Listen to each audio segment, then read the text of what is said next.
तो finally bleach 1000 year blood war के core 4 का सेकंड एपिसोड भी आउट हो चुका है और क्या ही बवाल एपिसोड था ये। और इस एपिसोड में हमें काफी कुछ देखने को मिला, तो ज्यादा टाइम वेस्ट किए बिना इस एपिसोड के बारे में बात करते हैं। और इस एपिसोड की स्टार्टिंग तो ओरिहिमे के एक फ्लैशबैक से होती है, जिसके बाद एज ऑलवेज अपना इंट्रो आता है और फिर हम उराहारा और ऑस्किन की फाइट को कंटिन्यू होते हुए देखते हैं। और इस एपिसोड का मेन माल मसाला तो इसी फाइट में, जहाँ इस फाइट की स्टार्टिंग में ऑस्किन अपनी एबिलिटीज समझा रहा होता है और वो उराहारा के सामने काफी कुछ बड़बड़ा रहा होता है। और इनकी कॉन्वर्सेशन में उराहारा ऑस्किन से पूछता है कि उसे तो वो एक लॉयल टाइप का बंदा नहीं लगता, जिस पर ऑस्किन पहले तो आयरॉनिकली डिनाई करता है, लेकिन बाद में वो बताता है कि वो अपनी लॉयल्टी युहाबा को इसलिए प्लेज करता है क्योंकि वही है जो सोल किंग की जगह ले सके, और क्योंकि उसके पास ऐसी पावर आ जाएगी जिससे वो तीनों वर्ल्ड्स को कंट्रोल कर पाएगा, तो वो युहाबा को कुछ नया बनाते हुए देखना चाहता है, जैसे कि एक नया वर्ल्ड, और इसीलिए वो युहाबा में इंटरेस्टेड है। और फिर थोड़ी बहुत और बातचीत के बाद इन दोनों की बैटल शुरू होती है, जिसमें अपना उराहारा फाइनली अपनी बांकाई दिखाता है। बांकाई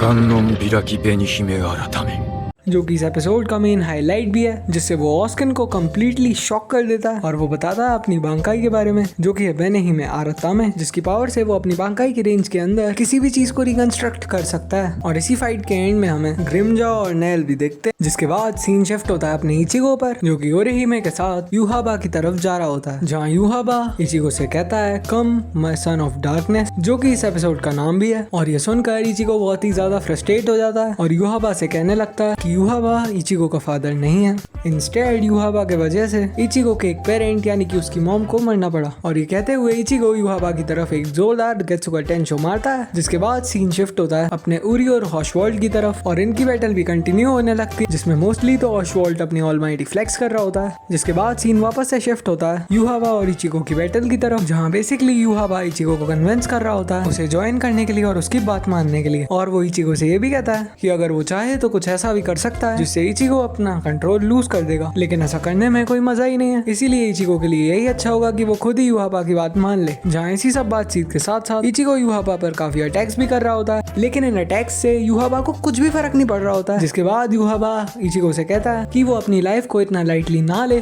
क्योंकि उसे पता भी नहीं है कि कितने डेकेड्स के बाद युहाबा का ये सपना पूरा होने जा रहा है। और वैसे तो ये एपिसोड यहीं खत्म होता है, और अगर तुमने ये एपिसोड अभी तक नहीं देखा तो अभी जाके देखो भाई, कितना मस्त एपिसोड है। और अब देखते हैं कि अगले एपिसोड में क्या होता है। और वीडियो अच्छी लगी हो तो वीडियो को लाइक कर देना, और ऐसे ही अमेजिंग रिव्यूज के लिए मेरे चैनल को सब्सक्राइब कर लो।